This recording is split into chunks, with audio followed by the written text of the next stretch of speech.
Sahabat Alkitab, kalian pernah nggak sih berada dalam sebuah kondisi hidup yang terlalu banyak masalah atau tekanan hidup, hingga kalian ngerasa bahwa hidup beriman tuh udah nggak terlalu ngaruh bagi diri kalian?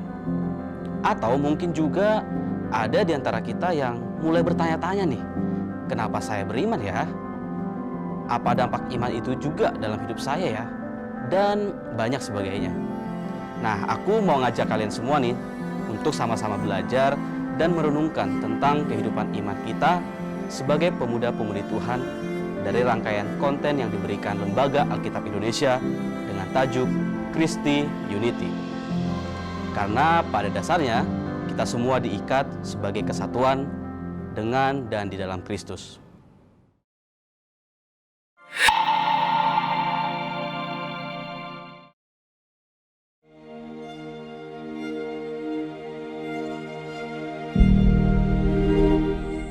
Kurang lebih 35,25% populasi kekristenan yang ada di Kabupaten Halmahera Timur, Provinsi Maluku Utara.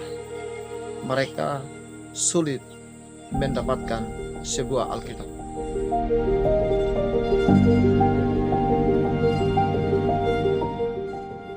Dengan latar belakang mata pencarian mereka adalah rata-rata petani.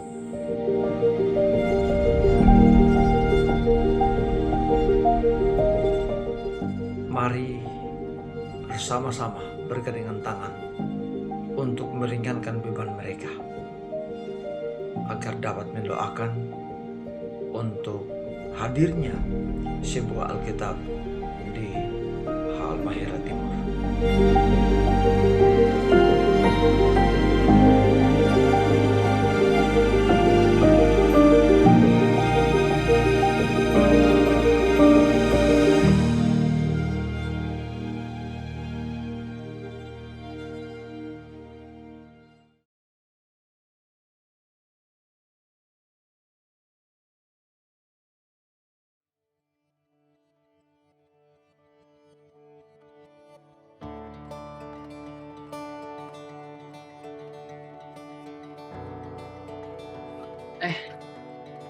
Hari ini kok gue ngerasa ibadah nggak ada dampaknya ya ke gue. Emang lu ngerasa kayak gimana? Iya, jadi semua khotbah yang gue denger tuh nggak ada efeknya ke gue. Sorry ya, tapi kayak hampa gitu. Lu pernah nggak kayak gitu? Gimana ya? Sejujurnya, gue selama 2 tahun ini juga kayak merasa Natal itu cuman sekedar rutinitas doang buat gue. Dan akhirnya gue merasa kalau ini tuh dosa gak sih untuk berperasaan seperti itu?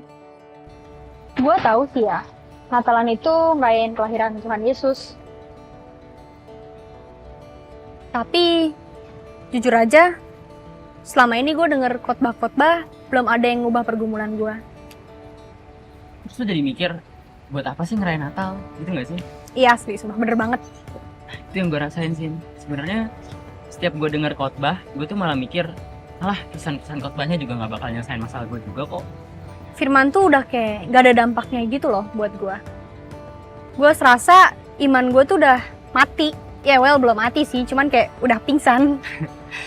Apa jangan-jangan karena kita lagi punya ada masalah, kita jadi mikir kalau misalkan semua khotbah itu gak ada dampaknya. Maksudnya? Iya, jadi karena kita lagi punya banyak masalah nih, kita jadi ngerasa semua ibadah dan khotbah-khotbah yang kita dengar tuh kayak nggak ada efeknya ke kita. Tapi jujur aja ya, gue tuh merasa nggak nyaman dengan kondisi gue sekarang.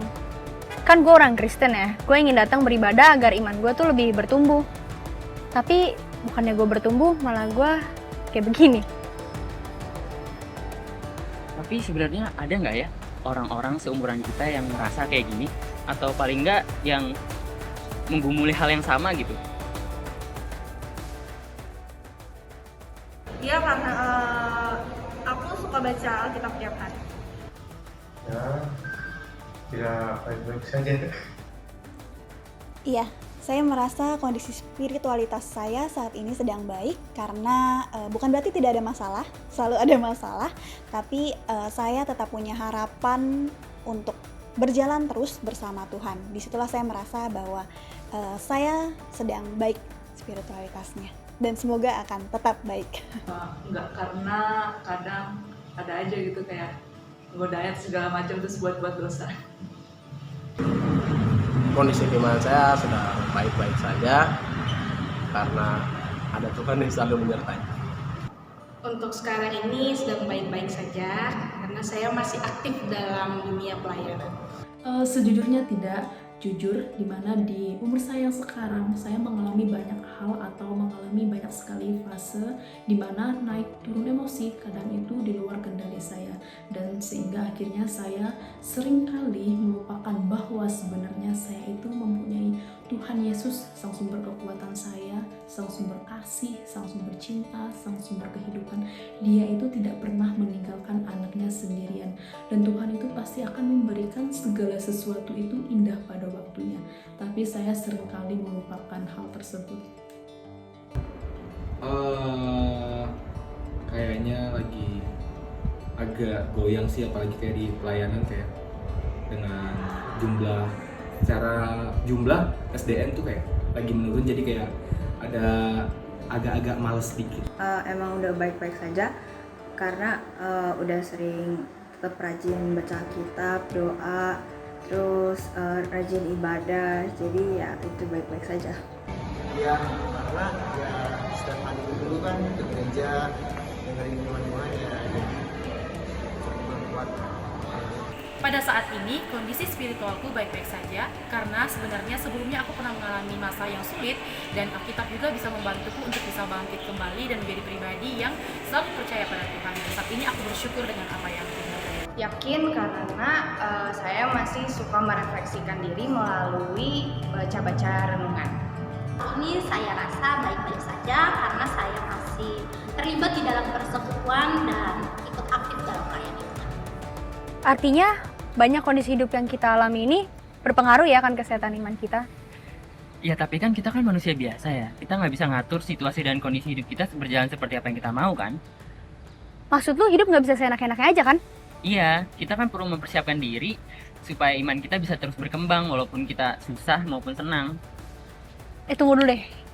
Kayaknya waktu dulu temen gue ada yang pernah ngomong tentang video pendeta ini yang ngebahas kayak ginian juga. Bentar, gue cari dulu di YouTube. Shalom sahabat Alkitab, kita bertemu dalam sesi ini bicara soal topik-topik yang menarik, topik-topik yang relevan, juga banyak pertanyaan-pertanyaan anak-anak muda yang mungkin sesuai dengan pertanyaan kita miliki saat ini. Sekarang ini apakah kamu sedang malas ke gereja karena merasa banyak pesan yang gak nyambung dengan kehidupan kamu, atau kamu mungkin sekarang merasa gereja tidak menjawab lagi kebutuhan pertumbuhan spiritual kamu, atau bahkan mungkin kamu sering ke gereja tapi pulang tidak mendapatkan apa-apa. Nah, kita akan coba ngobrolin masalah ini, apakah ini adalah sesuatu yang salah, apakah ini sesuatu yang wajar. Nah, banyak orang yang merasakan hal ini, dan juga kenapa kamu bisa merasakannya. Nah, tentu ada satu yang harus kita ingat sama-sama teman-teman, bahwa rajin ke gereja tidak membuat kamu otomatis jadi lebih Kristen. Sama seperti rajin ke kafe tidak membuat kamu jadi lebih muda. Meskipun kafe buat anak muda, tapi pergi ke sana tidak membuat kamu jadi muda. Meskipun gereja adalah untuk orang Kristen, tidak membuat kamu otomatis jadi orang Kristen kalau kamu pergi ke gereja. Nah, apa sih yang membuat kita jadi orang Kristen? Nah, di sini kita harus bicara soal kata kuncinya spiritualitas. Kita harus bicara soal bahasa kerennya spiritualitas, bahasa hari-harinya, bagaimana kamu merasa dekat dengan Tuhan, kamu merasakan ada relasi dengan Allah yang Maha Kasih ini. Nah, teman-teman, saya cukup lama tinggal dulu di luar negeri. Saya juga baru kembali dari Jerman. Kita baru mengadakan sidang raya gereja-gereja dunia di Karlsruhe di Jerman kemarin bulan Agustus sampai September 2022.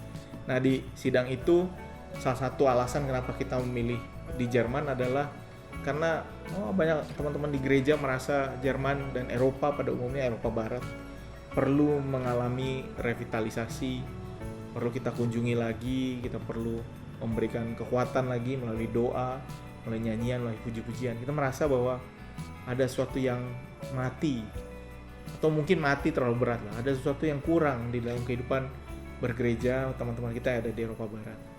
Tentu juga kalau waktu saya tinggal di Belanda dulu, saya lihat bahwa statistik misalnya di tahun 2016 misalnya, bahwa 30% orang di Belanda tidak lagi merasa ada kehidupan sesudah kematian. Atau bahkan jumlah orang beragama atau mengaku beragama semakin lama semakin surut, 50% di Belanda. Sementara di Indonesia kalau kita lihat setiap hari kita kemana-mana, Indonesia ini penuh dengan jargon agama ya teman-teman. Kita ini orang yang sangat beragama. Ya, mau naik bus ada pesan jangan lupa berdoa, turun bus jangan lupa berdoa, mau makan jangan lupa berdoa. Selesai makan juga kadang-kadang saya melihat ada orang yang masih berdoa juga. Dan itu semua adalah tanda bahwa kita sangat menghargai atau masih hidup semangat beragama di Indonesia dibandingkan dengan teman-teman kita yang ada di Eropa Barat tadi.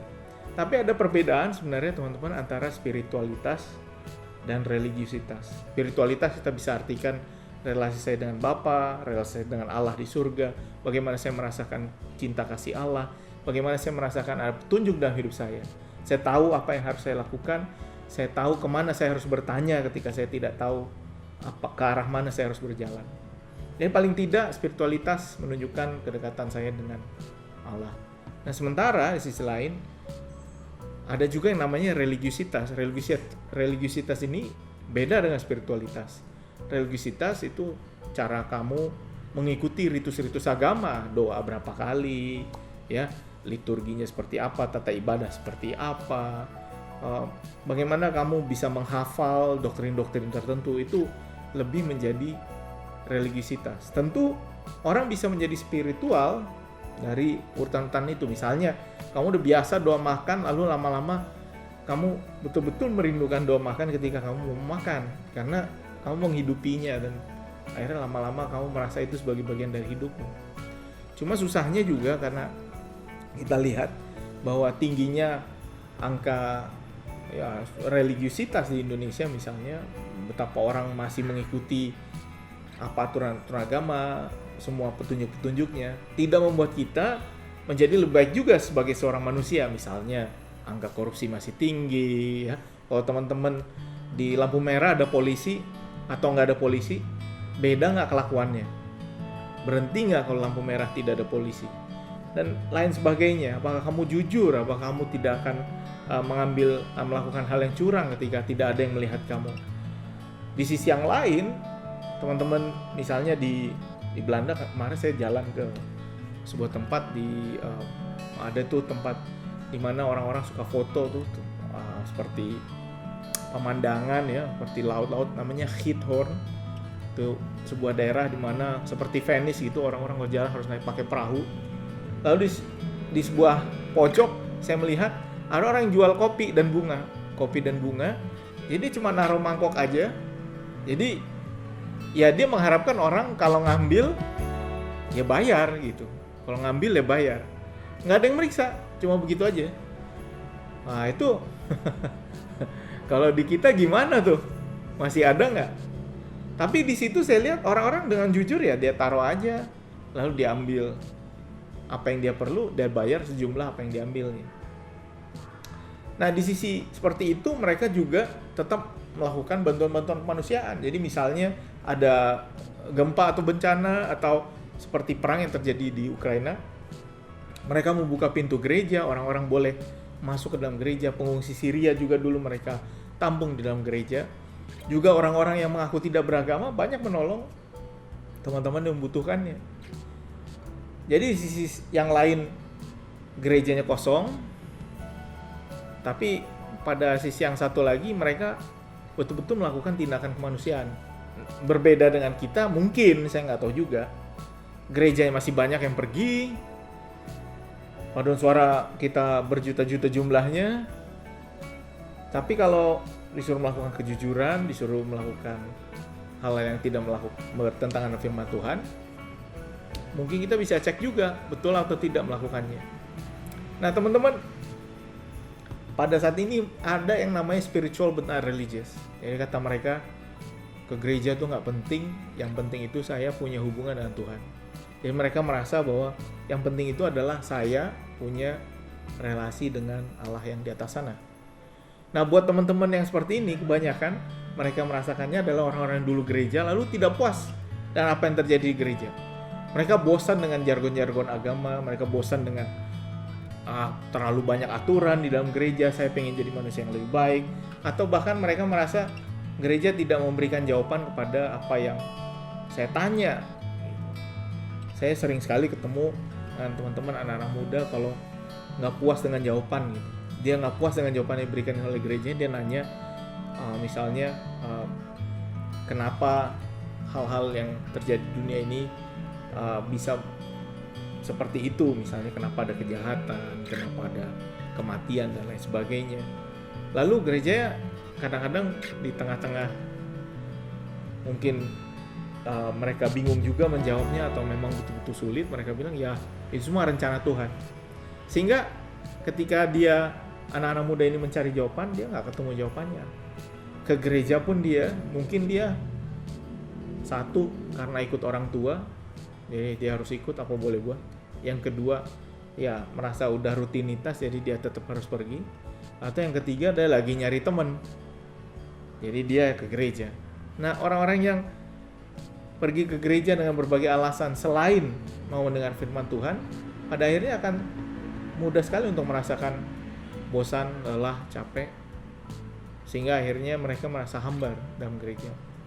Nah, teman-teman, kenapa bisa seseorang merasa tidak sesuai lagi dengan apa yang terjadi di gereja, merasa bosan dengan ibadah, atau mereka merasa firman yang diungkapkan dari mimbar tidak ada dampaknya dalam hidupnya? Jangan takut teman-teman, kalau teman-teman merasakan hal ini, kamu nggak sendiri, karena lumayan juga jumlah orang yang merasakan pergumulan yang sama. Nah, di sini menurut saya selain tadi faktor spiritualitas tadi, menurut saya ada dua faktor yang membuat kamu merasa tidak bertumbuh di dalam gereja. Yang pertama itu faktor internal. Faktor internal ini bisa saja kamu merasakan adalah faktor yang berasal dari dalam diri kamu. Nah, faktor internal ini pertama, kamu sebenarnya tidak sesuai, tidak merasa cocok dengan pola ibadah yang ditawarkan, atau liturginya, atau musiknya, karena pada saat ini teman-teman kita punya berbagai model ciri orang dalam memenuhi kebutuhan spiritualnya. Ada beberapa buku yang menuliskan hal ini, tetapi yang pasti adalah bahwa tidak ada satu cara yang fix yang memberi jawaban untuk semua orang. Ada orang yang merasa lebih dekat sama Tuhan kalau berdoanya sendiri. Ada orang yang merasa lebih dekat sama Tuhan kalau berdoanya rame-rame. Anak-anak muda misalnya, ini saya sering lihat anak-anak muda, kenapa sih dia kalau pulang kerja sering sport gitu ya, sering ke gym, sesudah kerja banyak anak muda sekarang mulai jogging dan lain sebagainya, karena sepanjang kerja mereka sumpek dengan pekerjaan mereka duduk, tidak memiliki rutinitas pergerakan fisik, sehingga mereka merasa perlu mengeluarkan energi yang ada dalam tubuh mereka. Cara mereka gimana? Ya, ada yang ke disco, udah nggak ada lagi, ke kafe, ke bar gitu, ya dance aja, bergerak badannya. Makanya anak-anak muda kalau ngeliat konser, wah itu tangannya juga mantep gitu ya, nonton bola juga teriak-teriak, wah apa kabar lu? Padahal kalau di luar dia orangnya biasa aja. Itu makanya ada bonek, dia punya energi nggak tersalurkan. Makanya ketika ada gereja yang menawarkan saluran pergerakan tubuhnya, tepuk tangan, jalan-jalan, haleluya, dia merasa ada kelegaan dalam hatinya. Orang-orang punya banyak energi ini datang ke gereja, ya seperti gereja saya, duduk, diam, tenang, dengar, mau tepuk tangan diliatin orang, akhirnya pusing dia. Dia tidak merasa pertumbuhan, dia tidak merasa bertumbuh, dia tidak merasakan ada sesuatu yang positif buat dirinya, dan badannya makin lama makin lelah. Makanya tidak ada satu model yang paling benar untuk semuanya. Ada yang membutuhkan seperti itu. Di sisi yang lain kita tahu juga ada orang tua kalau dengar musik berisik sedikit dia langsung telinganya naik. Karena dia rasa ini tidak cocok dengan kepribadian dia. Memang ada orang berbeda. Mana yang paling benar? Menurut saya tidak ada yang paling benar. Makanya dalam sebuah teori dia mengatakan yang penting adalah kita harus cari yang namanya Taman Getsemani. Taman Getsemani itu adalah tempat di mana kita merasa bertemu dengan Allah. Jadi ceritanya seperti Tuhan Yesus, ketika Tuhan Yesus menghadapi berbagai masalah ya, dia sering sekali pergi ke sebuah tempat untuk berdoa. 2 kali mungkin dicatat dalam Alkitab dia pergi ke Taman Getsemani. Dia berdoa. Dia berdoa di tempat di mana dia bisa merasakan dekat dengan Tuhan. Tuhan Yesus nggak pergi ke sinagoga untuk berdoa, Tuhan Yesus pergi ke taman. Ada orang yang pergi ke tempat lain untuk bisa merasakan dekat dengan Tuhan. Ya asal lu jangan jadi kedukun aja, ya jangan gitu. Tapi maksudnya kamu bisa aja pergi ke tempat lain, kamu bisa pergi ke keramaian, kamu bisa ke tempat sepi, kamu bisa ada di mana saja. Saya juga bisa merasakan kadang-kadang ya kalau kita lagi betul-betul apa namanya juga lagi mellow gitu. Saya pernah lagi susah waktu itu, saya nyetir, dan tiba-tiba di depan saya ada stiker Don't worry, Jesus loves you. Biasanya saya suka ngetawain stiker begitu gitu kan. Don't worry, Jesus loves you. Ya, I love you too gitu. Tapi waktu itu mungkin suasana hati saya sedang begitu. Saya lihat stiker seperti itu, tiba-tiba langsung tersentuh dan pengen berdoa. Apa yang saya lakukan? Saya minggir, saya berdoa. Kamu bisa berdoa di mana aja, nggak harus tiba-tiba tengah jalan kamu harus cari gereja dulu baru bisa berdoa di situ. Enggak. Kita bisa berdoa di mana saja, kapan saja. Ketika Tuhan bicara sama kamu, ya kamu sampaikan apa yang kamu ingin bicarakan pada Tuhan dalam doa kamu. Itu sebabnya tidak ada satu model. Kamu bisa berdoa di mana saja. Kamu bisa sampai pada Tuhan dari mana saja. Tapi persekutuannya harus tetap ada. Karena persekutuan itu yang membuat kita tetap berada pada jalur. Nggak lari, kita tetap berada pada sebuah persekutuan, perkumpulan yang mengingatkan dan saling mengingatkan bagaimana kita bisa semakin dekat dengan Tuhan. Juga kalau kita melakukan sesuatu yang salah, dia bisa mengingatkan kita. Karena itu ke gereja sebenarnya teman-teman, faktor utamanya adalah persekutuan. Persekutuan teman-teman kalau ke gereja. Bukan soal mendengarkan firman Tuhan, karena sekarang kamu dengerin podcast aja, kamu udah bisa dengar firman Tuhan. Kamu sekarang tidur-tiduran aja udah bisa dengar firman Tuhan. Sama kayak mahasiswa sekarang kalau kuliah. Kuliah udah kayak dengar podcast ya. Dia tiduran aja. Bukan itu yang membuat seseorang bertumbuh. Tapi bagaimana kamu bisa juga terus di dalam persekutuan. Jadi persekutuan itu yang harus kamu cari. Persekutuan ini apa sih? Ya bagaimana kamu bisa bertemu dengan teman-teman yang punya arah yang sama, punya minat yang sama, punya obrolan yang sama. Kalau kamu lagi pengen ngobrolin soal Tuhan lalu temanmu ngobrolin soal cewek kan susah. Kalau kamu lagi pengen ngobrolin soal pekerjaan sementara teman-teman kamu yang lain bicara udah soal warisan kan udah susah. Makanya rentang usia juga harus kamu perhatikan. Ini terus terang aja, nggak mungkin kamu misalnya gaulnya sama lansia. Oke, lo kalau nyari tips investasi boleh. Tapi pergumulan kita nggak sama dengan pergumulan dia. Nah, inilah masalah internal yang pertama. Kamu sebenarnya sedang merasa tidak sesuai dengan apa yang ditawarkan oleh gereja itu. Suasana hati kamu tidak ada di situ. Caranya gimana dong kalau nggak sesuai? Satu, gereja itu yang mengubah atau menyediakan ruang untuk anak-anak muda seperti kamu menyampaikan ekspresi, membuka ibadah yang berbeda, yang tentunya tidak lari dari prinsip dan dogma mereka, doktrin mereka, atau mereka membuat persekutuan yang sesuai dengan kebutuhan kamu. Kalau nggak ada juga gimana? Iya, saya ini cukup ekstrim juga. Kalau menurut saya, kamu cari di mana kamu bisa bertumbuh.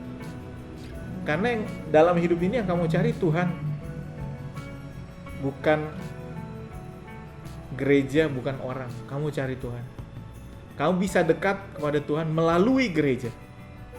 melalui persekutuan.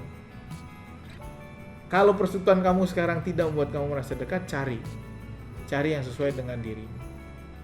Tapi tidak berhenti di situ. Yang kedua juga, dari tadi faktor internal. Yang kedua, bahwa gereja, bahwa firman itu juga bisa tidak sampai ke kamu karena pikiran kamu yang gak fokus. Nah, ini bisa juga. Jadi kamu merasa, wah, kok saya tidak bertumbuh? Ya, lu nya aja gak fokus. Kamu tuh sebenarnya pikirannya kemana-mana. Kamu gak fokus.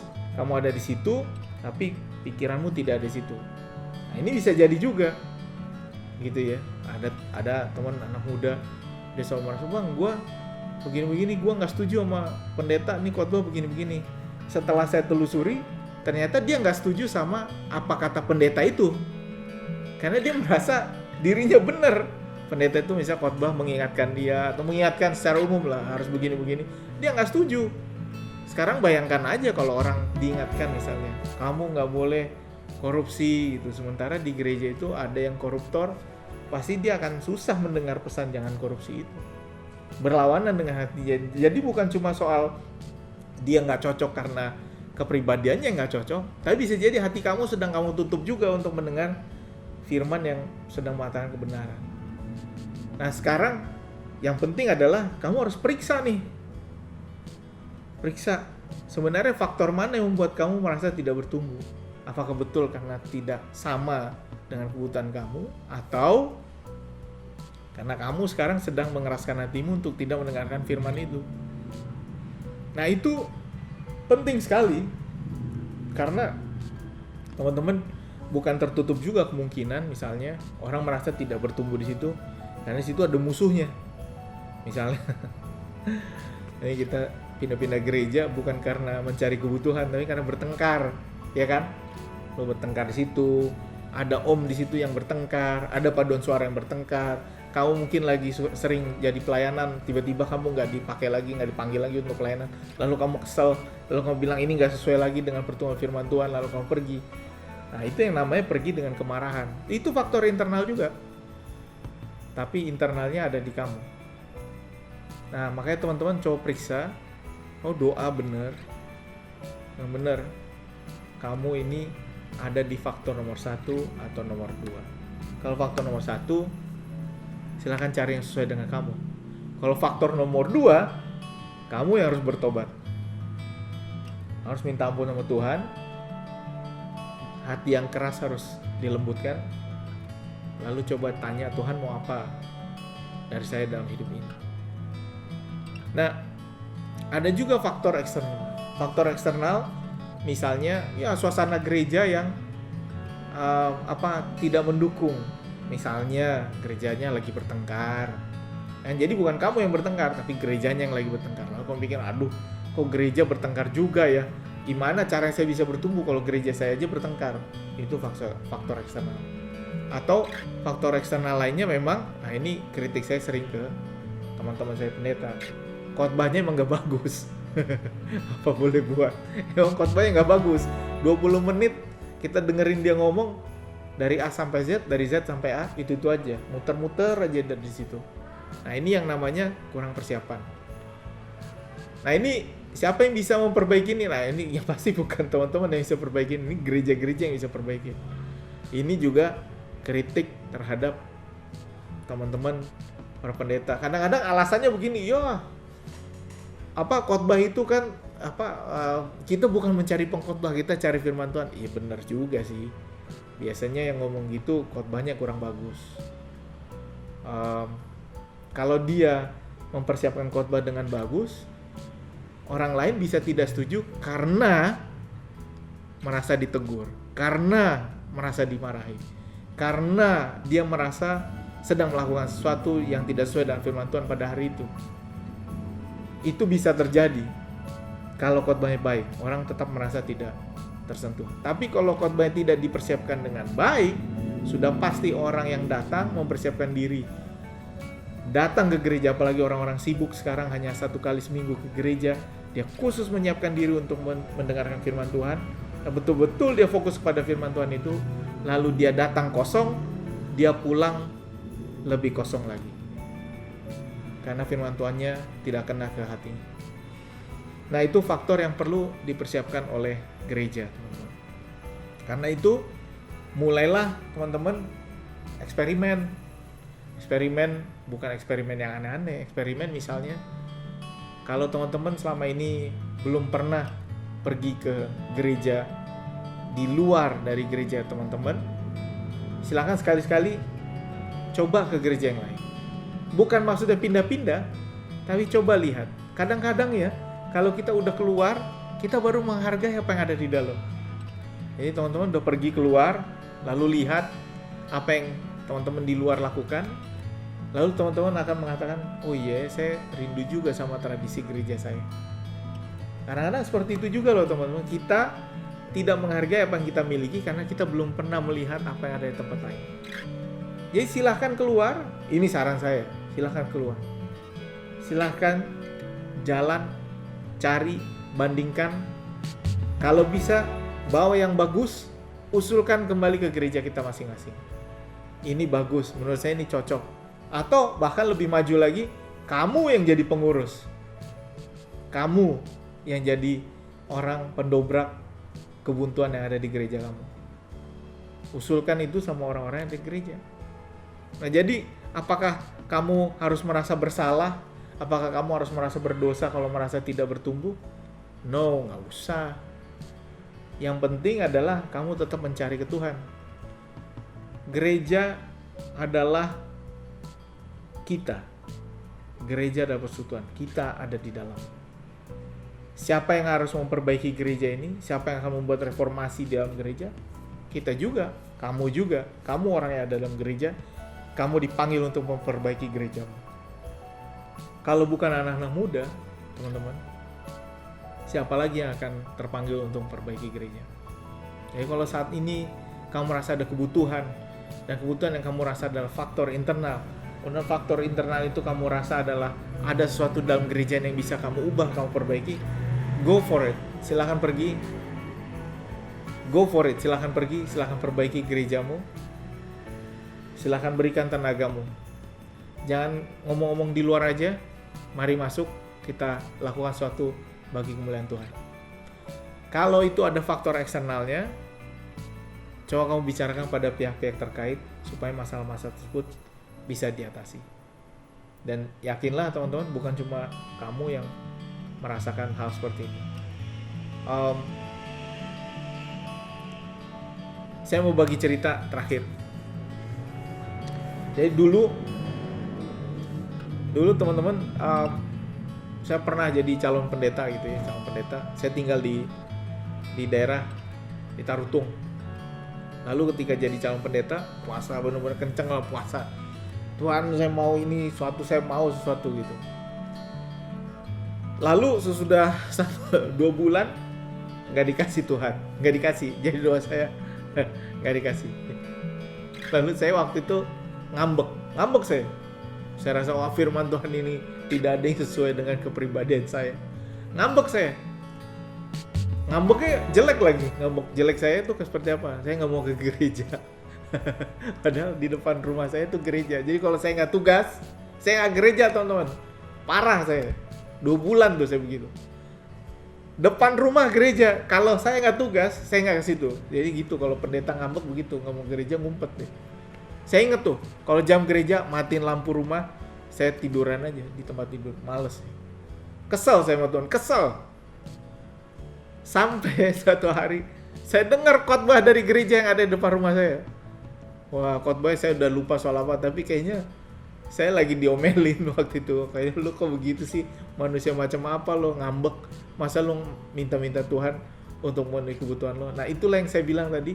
Saya merasa nggak cocok sama gerejanya. Bukan karena gerejanya, tapi sebenarnya karena saya yang merasa tidak dipenuhi kebutuhannya. Karena saya mau A, Tuhan bilang B. Kalau udah begitu, itu yang tadi bye-bye. Bertobat. Ya, jadi bukan selalu salah gereja juga. Tobat. Cari ampun, minta ampun sama Tuhan. Lalu bilang, Tuhan, ada lagunya tuh, suka-suka lo lah Tuhan. Kalau begitu, bantu saya untuk bertumbuh. Kalau udah begitu teman-teman, duduk, diam, baca firman, berdoa. Usahakan kamu terbuka untuk mendengar apa yang Tuhan mau dari hidup kamu. Kalau udah ada kerinduan seperti itu, kamu akan kembali merasakan pertumbuhan, kamu akan kembali merasakan kerinduan, kembali mencari firman Tuhan. Selamat menggumuli teman-teman, selamat meresapi pergumulan kamu yang sedang mencari apakah saya salah kalau saya tidak ke gereja. Saran saya adalah ambil waktu, duduk diam, tenang, baca Alkitab, berdoa. Apa yang sebenarnya sedang kamu cari? Cari persekutuan yang tepat denganmu dan bertumbuhlah dalam Kristus. God bless you, my friends, sahabat Alkitab. Semoga semuanya sehat-sehat. Selalu ingat firman Tuhan, karena firman Tuhan akan menjadi penuntun hidup buat kita semua. Tuhan berkati. Shalom. Iya juga ya. Ternyata kita ngerasa kayak gini bukan berarti Tuhan udah ninggalin kita, atau kita orang yang paling berdosa banget gitu. Ya syukur ya kita bisa belajar dari negeri begini.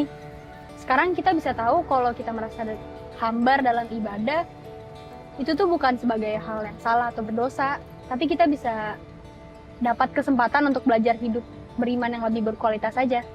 Pokoknya kita jangan sampai kalah sama keadaan ya. Walaupun ya ada masalah, jangan sampai kita ngorbanin iman kita untuk itu.